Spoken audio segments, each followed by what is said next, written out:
como le contaba al comienzo de nuestra portada, hoy hablaremos de historia.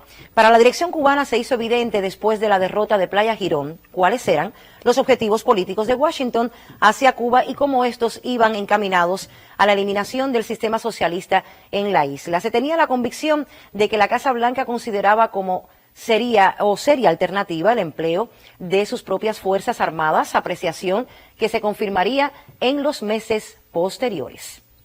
Durante ese año, la situación se hizo más amenazadora para la seguridad y la independencia de Cuba. Ante la inminencia de una agresión militar directa por parte de Estados Unidos, el gobierno revolucionario tomó medidas para elevar la capacidad defensiva del país. Desde 1961, el gobierno de Cuba se había dirigido al de la URSS para acelerar los envíos de armamento y medios de combate necesarios para el reforzamiento militar defensivo y la modernización de las FARC.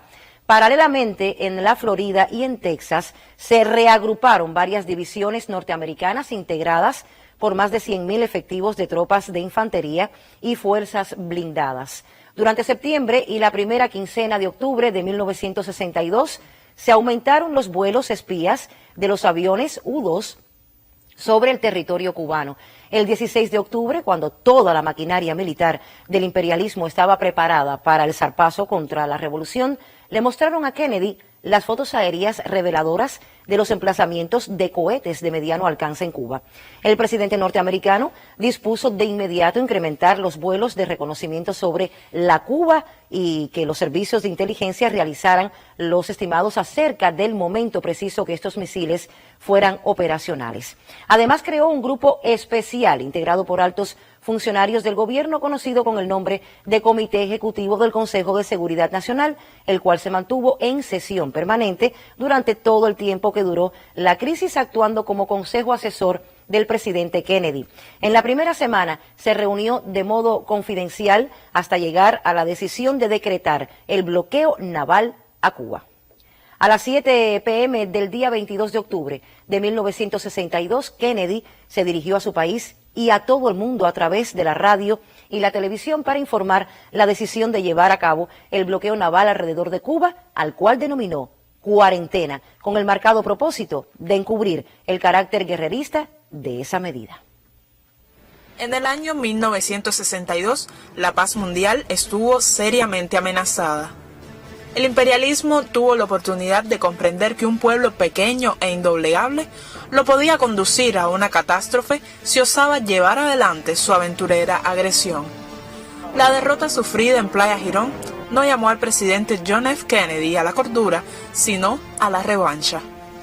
Después de realizar contra nuestro país una campaña de difamación y sabotaje, pretendió presentar a Cuba como un peligro para encubrir sus planes de agresión directa. Apenas se conocieron las medidas del Imperio Yanqui contra la mayor de las Antillas, las naciones latinoamericanas se levantaron en una poderosa ola de solidaridad. En esas fechas, y bajo la bandera de las Naciones Unidas, los círculos imperialistas asesinaron al líder del Congo y mataron el espíritu independentista de la nación africana. Pretendían repetir la misma historia en nuestro país. Y Cuba no es el Congo. Ni bajo esa bandera ni bajo ninguna otra podrá venir nadie a inspeccionar nuestro país. Nosotros sabemos lo que hacemos y sabemos cómo debemos defender nuestra integridad y nuestra soberanía.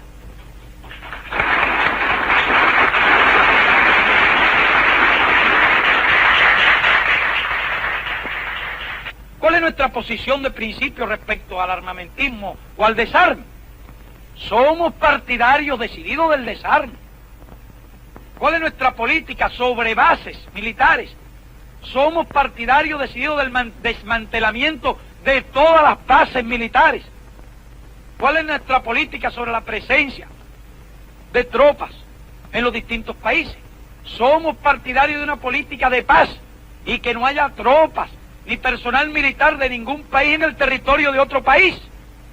Esa es nuestra posición de principio.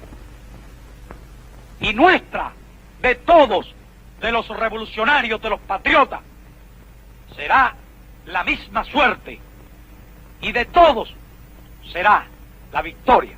Patria o muerte, venceremos. La dirección de la revolución y el gobierno de la URSS firmaron el acuerdo entre ambos sobre la colaboración militar en la defensa del territorio nacional de Cuba. A pesar de que el acuerdo era totalmente legal y su concertación estaba dentro de las prerrogativas de los dos gobiernos soberanos, la administración yanqui se negaría a aceptar estos hechos. Las unidades de la agrupación de tropas soviéticas comenzaron a llevar a Cuba a principios de agosto, razón que fue aprovechada en Estados Unidos para imponer un bloqueo naval a Cuba y crear todas las condiciones para bombardear e invadir la isla, con lo que se desencadenaba la llamada Crisis de Octubre. Cuba rechazaba una inspección de su territorio y mantenía así sus posiciones de principios en todo momento y con la mayor de las firmezas, prestigio y moral. Aunque la crisis fue conjurada y los Estados Unidos se comprometieron a no invadir a Cuba, la sostenida agresividad contra la revolución evidenció que la seguridad del país no podía confiarse a la buena fe del imperialismo.